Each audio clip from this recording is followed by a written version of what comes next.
Good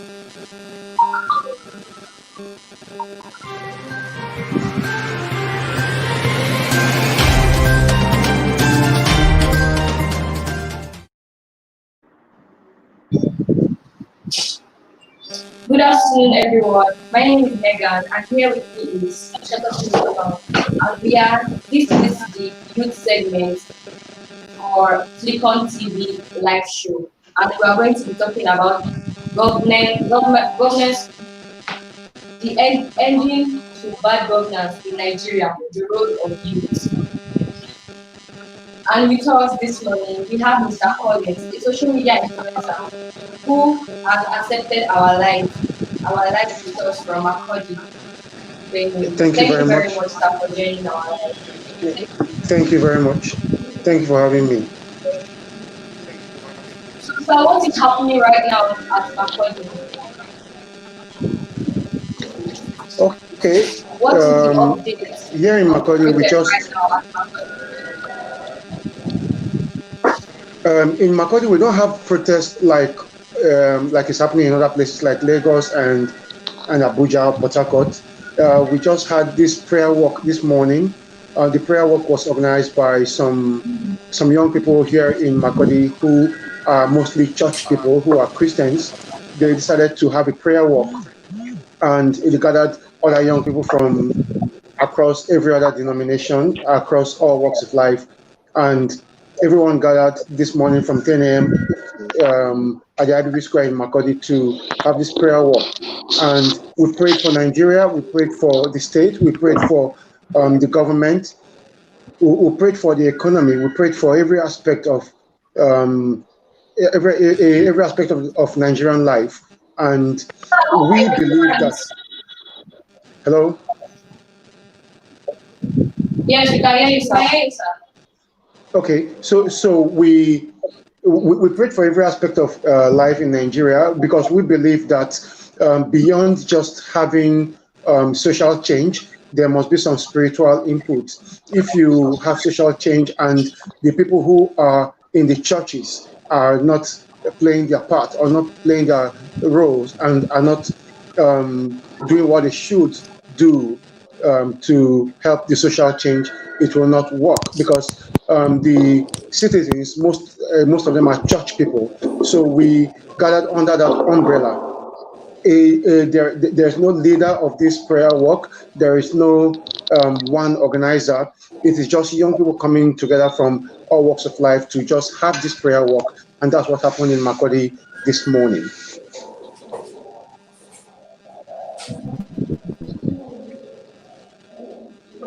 Sir, what are your demands at Makodi? As I said, what we had was a prayer walk. So it was mostly scriptural, it was mostly spiritual, and there's no demand like other protesters have in other cities. So we didn't come out with any demand, we didn't walk to the government house or anything. It was just young Christians coming together to join hands, join faith, join their voices, and pray together for the land. Thank you, sir. Sir, based on what you have seen in Makodi, what do you think? I didn't based get on that. what Mr. Collins just said, what do you think? Hello, can you take that again? I didn't get that. I said, based on what Mr. Collins said, that based on what's happening in Makodi, what do you think?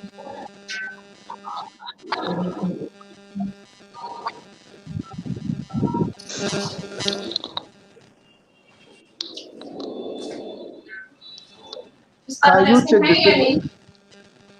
Yes, I can hear you. Can you take the statement again? I said, based on what Mr. Collins said, that is happening at Makodi, what can you say about it? Well, it goes a lot to show that everything is not about violence. Everything is not about the aggressive agitation. You know, for everything one does in life, we need to understand that God is the first and foremost. And then I think the people of Makodi have just realized, have just put to show that in whatever we are doing, God should be first. So no matter how we crave for good governance, it is very, very important to put the God factor in it also. And that's what they have just acknowledged by doing.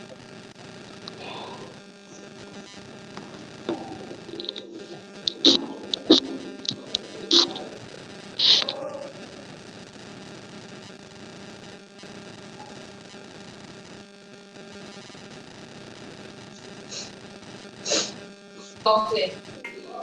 We'd like to hear your point about this matter.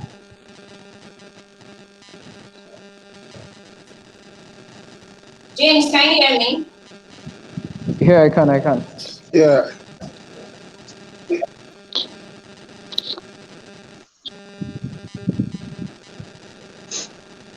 James, can you hear me? Yes, I can hear you. I said one of the 5 points demand of the protesters is to increase police salary. What do you think? Should they increase police salary or police welfare? Firstly, good afternoon. I hope you can all hear me. When I saw this morning, it felt kind of strange seeing that, cause Can you repeat what firstly, you said? okay, I would like to say Good thank you for afternoon. having me. Firstly, while seeing that this morning, when I saw that this morning, the whole 50,000 naira increase, we should increase their salary and all.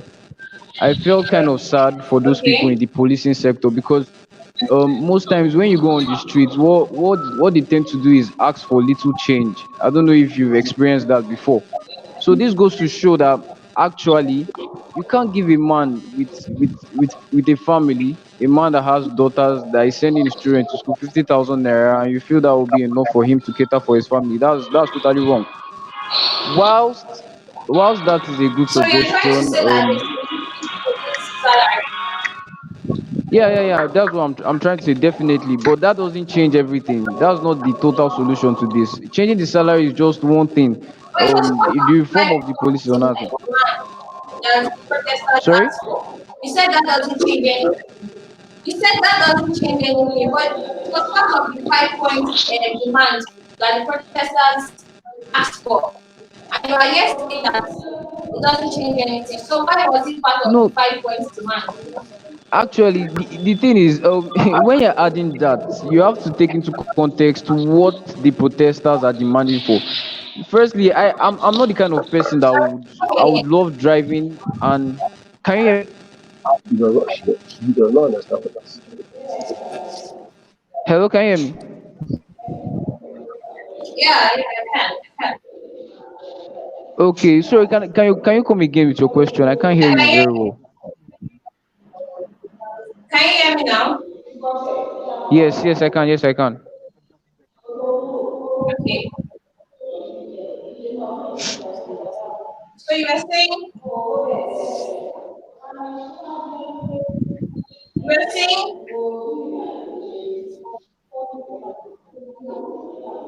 can you hear me? Yes, I can. So you were saying,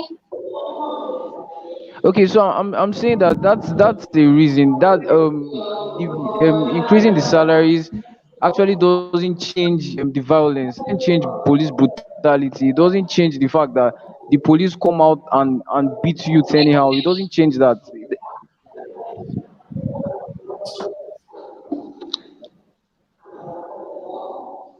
Similarly, what do you have to say about the question I asked?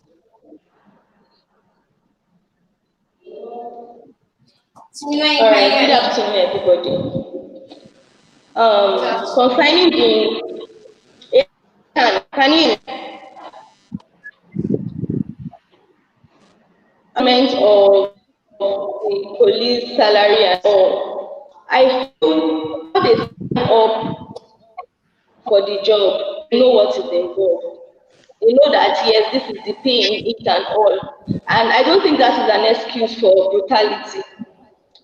Even if they increase their salary today, I am 100% sure. See, humans, we are not Please let me remove my satisfied in charger. nature. Okay, look at this case for instance. Before you get to my own bus stop, coming from Yano school, you get to two Okay. stops, and those two stops, you'll see policemen at the stop. And how much is keke people collecting? They will collect 100 naira from them. That is 1,000 naira, especially during lockdown period. And after collecting and if you refuse to pay them, they can now do anything they want to do because they feel it is their right. So 50,000 naira salary is not enough reason for them to punish citizens.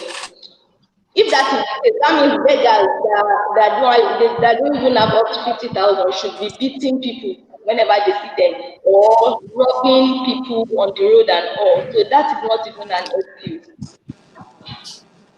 So are you saying they should increase police welfare?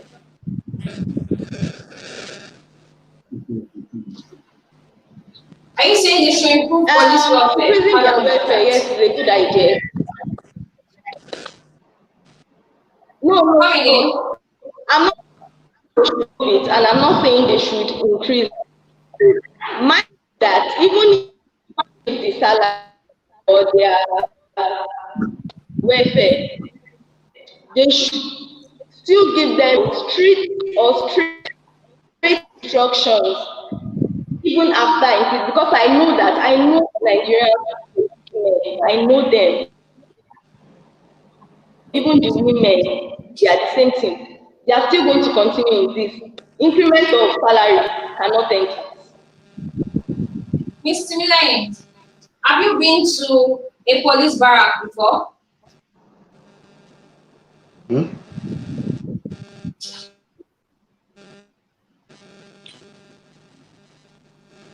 Miss Timilaine, can you hear me? Have you been to a police barrack before? No, I've not.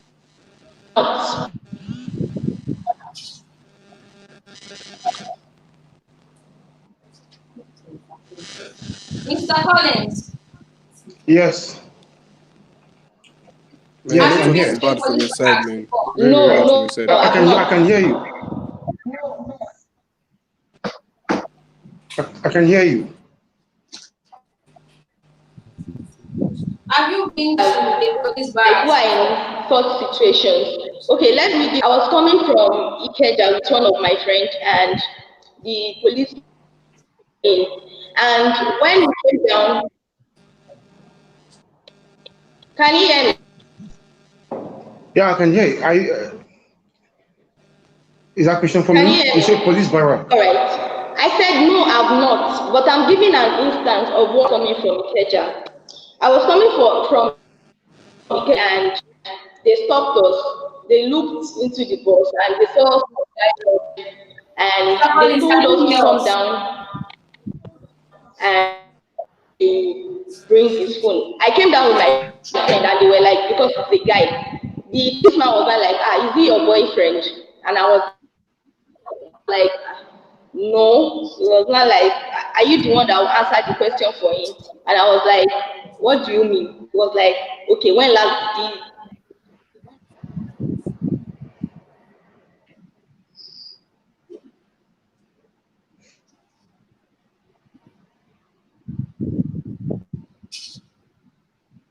I think the network is bad. Let's take a commercial break.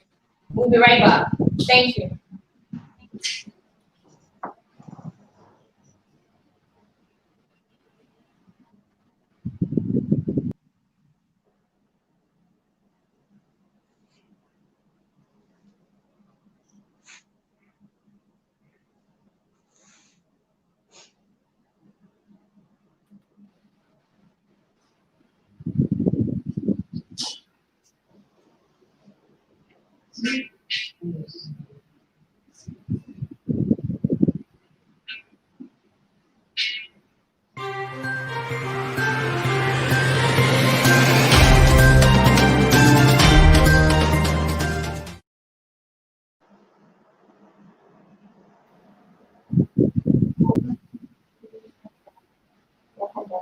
back.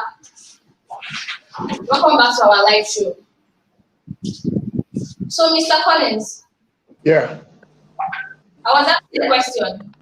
That have you been Okay. to a police barracks before? Yes, I have. I've been to a police barrack several times. What is the condition? What is the condition? Um, the last time I went to a police barrack, in fact, all of the times that I've been to police barracks, there's one thing that has um, reverberated in my mind: never to join the police force. Okay. Mm, because Why, the sir? condition, the living condition in the police barracks is deplorable. It is subhuman. It is not something you want to be part of. The houses are bad. The roads are bad. The environment is very dirty. And sometimes I wonder what the Police Service Commission is doing, what the authorities in the police force is doing, what if they don't have a department that sees to the welfare of police officers, because nobody will go to a police barrack So do you, um, and want to join the police. so do you think they should increase the salaries of police officers or improve the welfare?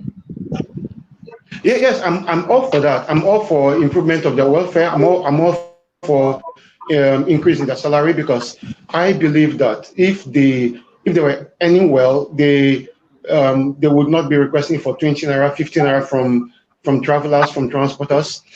The reason they do that is because their welfare package is very poor. So it's not just about the salary; it's also about increasing other aspects of their allowances, like them having hazard allowance. Most of them are on the road all day. When it's raining, they're on the road. Under the sun, they're on the road. Um, at the various checkpoints or in the course of their duties. So if the welfare package for police officers is better, I believe more people would want to join the police force. But right now, if anybody tells you he wants to join the police, most people join the force because they can't find other jobs.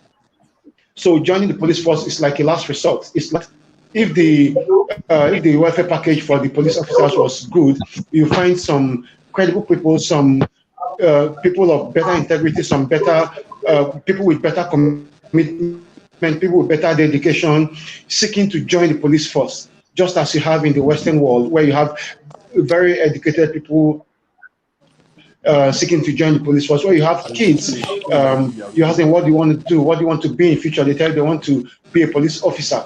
They want to be a firefighter, because they know that these people are well taken care of. And the officers that they see make them want to become a part of these forces. If we had that in Nigeria, I believe that more people will want to join the police force. But right now, you get the worst of the worst in the force. And no matter what kind of training you give to these people, they end up exhibiting some tendencies which don't augur well for the generality of the populace. Mm. So I believe that the welfare package for police officers should be better allowances paid to them, more salary, or increase in their salary. I believe that strongly. I'm all for that. Thank you, sir. Thank you, sir. Okay, James, can you hear me?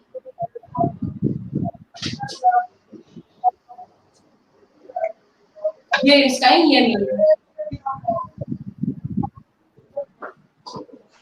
I can hear you. I can hear you. Okay, still on the five demands that the protesters made. About these five demands, the government has answered some of these five demands. Why do you think the protesters are still protesting out there? Okay. Hello, can you hear me? Yeah, I can hear you. Okay. The thing about it is that we are still protesting, sitting on the streets because we know our country. There are many times we see them on television. They come out, they tell us of things, reformation. They shout about how changes and everything, but we still don't see these things. We see it as audio things. They just tell us these things and nothing changes. we heard about what the IGP said about scrapping the SARS, about disbanding them. I would like to take you back to 2017. This same statement came out when the SARS were disbanded as at 2017. But still, what do we see? We see them on the road, yes or no? So we are saying that we want this change where the government says something and it is done. We don't want saying things and just saying it for the sake of reducing the people, the protest and everything. So that is what the protesters are saying right now. We want change and we want it visible. We don't want you to just say it. We want it to happen. So that's just it.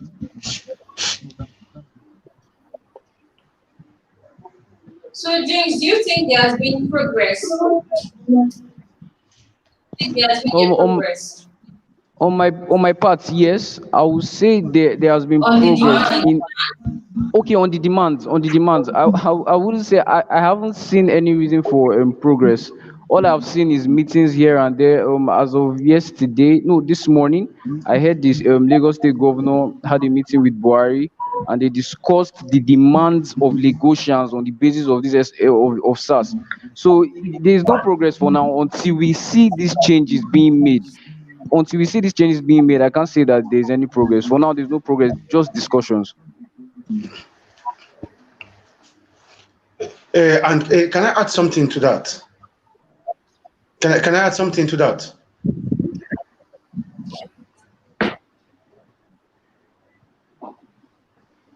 Can you hear us? Yes, I can hear you. Can I add something to what James just said? Sorry, sir, come again. I said, can I add something to what James just said? You have what? I want to add something to what he said. Let me add something to what he said. He's talking. You are asking about the demands being met, and then protesters still continue with the protests. Now, Yes, um, sir. the government has listened to the demands, and the government has said they have disbanded SARS. The government is talking about meeting the demands of the protesters, but the protesters are still being shot at. Protesters are still being killed. There's still a lot of brutality going on. It's a lot of police brutality in Abuja, in Lagos, in other parts of Nigeria where these protests are happening. The policemen are still brutalizing the protesters. This is still ongoing. So if the demands have been met, why is this police brutality still ongoing? So as long as there is police brutality, no demand has been met. As long as there is injustice anywhere, there is injustice everywhere. Okay, sir. Thank you, sir. So it's The not just about saying the demands have been met. You have to end police brutality. Okay, Mr. Collins, I have a question for you. You Okay. know, people Well, right now are out can there, I they are can I come in protesting there? about the NSAS, and we are even seeing a trend that is also end SWAT. So, what do you Mm. think if they end SARS and they also end this SWAT? What do you think is the tactical team that will be in charge of these crimes and robbery that is happening in our neighborhood? Okay, see, the IGP said SARS has been disbanded, and then you say SWAT is going to take off in the next 1 week. So where are you getting the people who you are putting into SWAT? People who are going to become the SWAT officers, are they not the same officers from this SARS which you disbanded? And then within just 1 week, you just change their name to SWAT.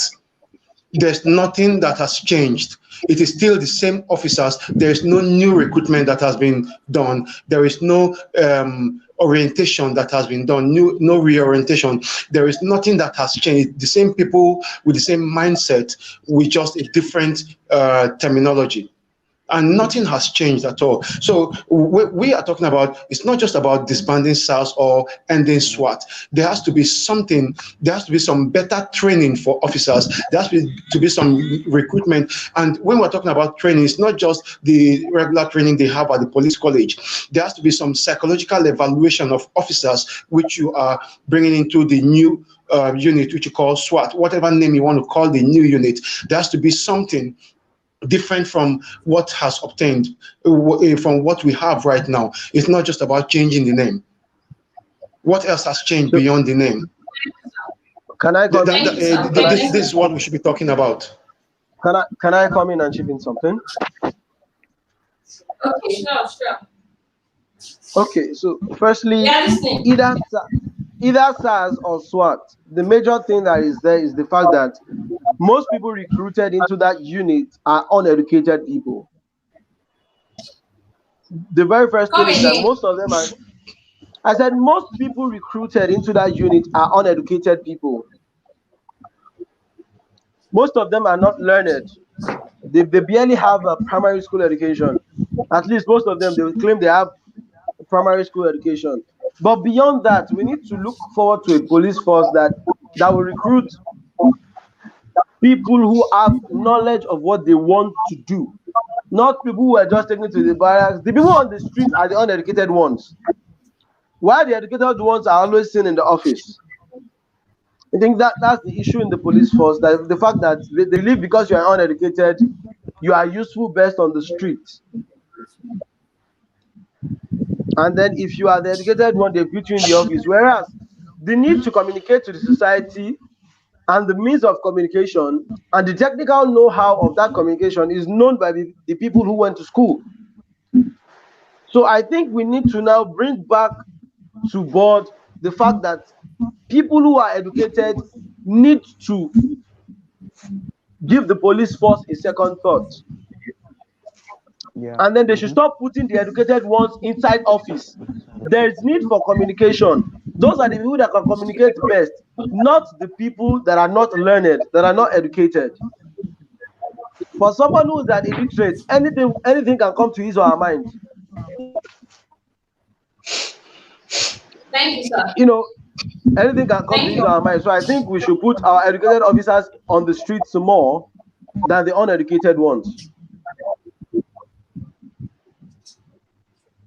Thank you. Thank you. So, Mr. Collins, in conclusion about this ending bad governance in Nigeria, what do you think is the way forward? Ending bad governance in Nigeria. Now, first of all, how did we get here? How did we get here? If we're talking about bad governance in Nigeria, how did we get to this level of governance, this deplorable level of governance? That's what we should be looking at. We have to look at that before we start thinking about the way forward. Now, you're talking about greed.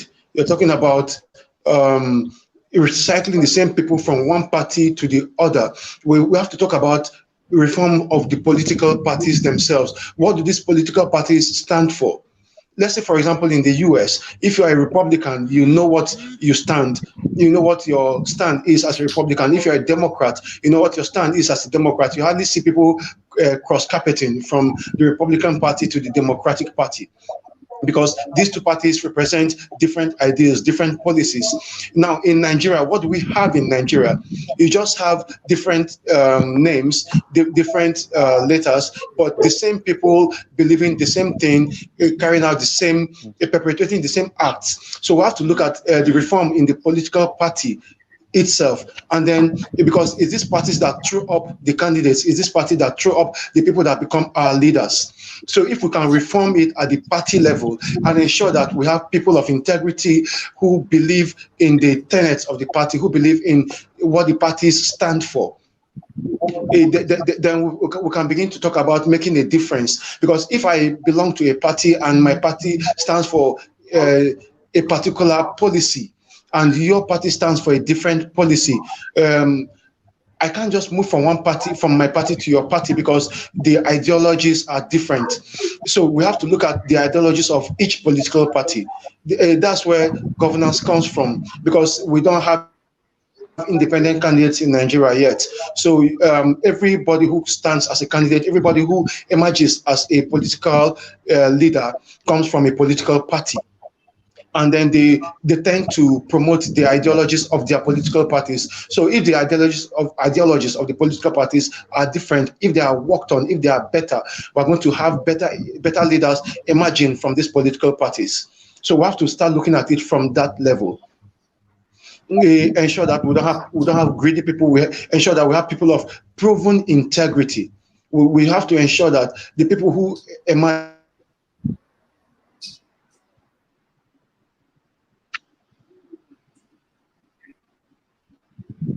as Thank you, our sir. leaders are the. Thank you so much, sir. Are you with me? We have to carrying the worst to come and lead over the best. It will never Thank go you, well for Mr. any country. Collins. Thank you, sir. Thank you for joining Thank us. you. Mm. Thank you, James. Thank you for joining our Flickon TV live show today. Thank you, Prince, for joining our live. Yeah, And no, Mr. no. Collins, thank you so much for joining all the way from our Thank country. you. Thank you so much. Thank We you. really appreciate that. Thank Thank you, you. everyone. Thank you. Thank you, Sydney. Have a great day.